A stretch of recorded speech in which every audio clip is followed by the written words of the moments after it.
ஒரு ஏவல் பில்லி சூனியம் காற்று கருப்பு போகணுன்னா தாயத்தில் தானாக போயிடும். தாயத்தே போதுமானது. ஆனால் நம்ம ஜனங்களுக்கு அப்படி பண்ணால் பிடிக்காதே, ஏதோ ஒரு வித்தை காட்டி ஆகணும். நான் ரொம்ப பேருக்கு சொல்லுவேன், இதை பிடுங்க வேணாமா, ஈஸியாக போயிடுமா, தாயத்தை கட்டி விட்றேன் அப்படின்னா உண்மையாக போயிடுச்சா அப்படின்னான்னுவாங்க. அவங்க நம்புறதுக்கே ஏதாவது சாட்சி வேணும். அதை நம்பவே மாட்டாங்க. வெறும் தாயத்து கட்டு வரோம், அதில் இது போயிடுமா, நம்ம அதை நம்பிடணுமா அப்படின்னுவாங்க. ஆனால் இங்கே என்ன முறை என்ன சொல்லுது? அகசியர் முறை செயலிழக்கவே செய்திடும் இல்லையா? அகசியர் முறையில் ஒரே ஒரு தாயத்து கட்டினீங்கன்னாவே செய்வினன்றது ஒன்று செயலிழக்க செய்திடும். அது மட்டுமே போதும், வேறு எதுவும் தேவையில்லை. ஆனால் ஜனங்களுக்கு அதுக்கு மேலேயும் ஏதாவது ஒன்று தேவை. நீங்கள் ஒன்றும் இல்லை, ஒரு பூசணிக்காயை எடுத்து உள்ளே குத்திட்டு மஞ்சள் குங்குமம் போட்டு மூடிட்டு சுற்றி போட்டு உடைச்சிங்கன்னு வச்சுக்கோங்களேன், அவங்க நினைப்பாங்க அதுதான் ரொம்ப பெருசு, கட்டு அங்கே தான் உடைச்சாங்க, சாயெல்லாம் சும்மா, தாயத்தெல்லாம் சும்மா நினைப்பாங்க. உண்மை என்னென்னா அந்த தர்பூசணியெல்லாம் சும்மா, அது திருஷ்டி கழிகிற மாதிரி அது. ஆனால் உண்மை எது? இந்த தாயத்து தான். புரிஞ்சதா? அப்போ நீங்கள் செய்ய வேண்டியது என்ன?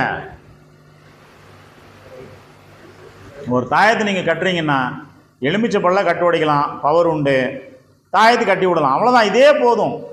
அவங்கள ரொம்ப கஷ்டப்பட்டு வாங்க ஆற்றுக்கு கூட்டிகிட்டு போகிறேன், குளிப்பாட்டுறவங்கள தலை முழுக வைக்கிறேன், உங்களுக்கு கிணறு இருக்குது, கிணத்துல குளிக்கணும், நீங்கள் முழுகி எழுந்து வரணும், துணியெல்லாம் வேறு இடத்துல விட்டுறணும், புது துணி தான் நீங்கள் போடணும். ரொம்ப இடத்துல பார்த்துருக்கீங்களா? துணி போட்டு போனீங்கன்னா குளிச்சுட்டு அந்த துணியை அங்கேயே விட்டு வர சொல்லுவாங்க. அதெல்லாம் எதுவும் தேவையில்லைப்பா. செய்வினன்றதும் ஏதோ ஒரு வகையான ஒரு கழிப்பு முறையிலும் போகக்கூடியது தான்.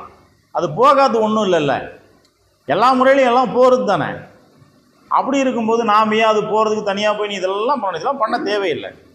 காலங்காலமாக இருந்து வருது, ஒரு 60 வருஷமாக 80 வருஷமாக 100 வருஷமாக ஒரு செய்வினை இருக்குது, அது போக மாட்டேங்குது, அதை அழிக்கணும் அப்படின்னா மட்டும் நீங்கள் என்ன பண்ணணும்?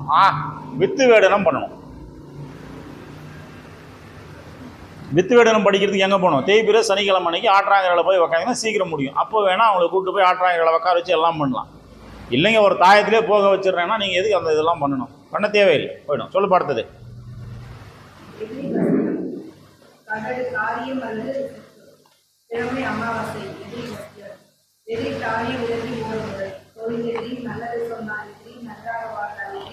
எப்படியோ ஒன்று எதிரி, எல்லாத்துக்கும் எதிரி தான். எதிரி இல்லாமல் என்ன இங்கே இருக்குது?